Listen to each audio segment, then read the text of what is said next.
আরেকজন আমাকে প্রশ্ন করেছেন, আমি একজন হিন্দু ধর্মের মেয়ে, আমার স্বামী আমাকে অনেক অত্যাচার করে, আমি তার সংসার করব না, এখন আমি কি করব ম্যাডাম, পরামর্শ চাই। আচ্ছা, হিন্দু ধর্মে তালাক বলতে কিছু নাই, সেপারেশন করতে হয়। তারপরও সেপারেশন চাইলেই তারা করতে পারে না, সেক্ষেত্রে অনেক ঝামেলা। যেমন যদি কোনো স্ত্রী সেপারেশন চায় বা কোনো হিন্দু পুরুষ সেপারেশন চায়, সেই ক্ষেত্রে তারা নর্মালি সেপারেশন করতে পারে না, আইন নাই।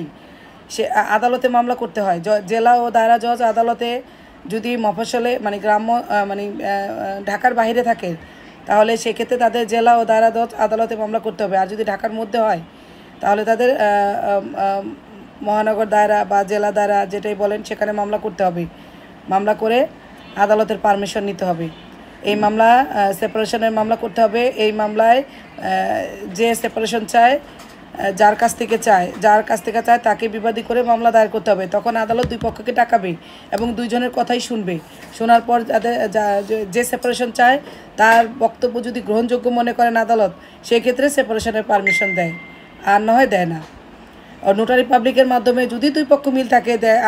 অনেকে কিন্তু এখন আবার নোটারি পাবলিকের মাধ্যমেও সেপারেশন করে নেয়, সেটা অতটা সহিশুদ্ধ না। সহিশুদ্ধ হচ্ছে আদালতে মামলা করে তারপরে।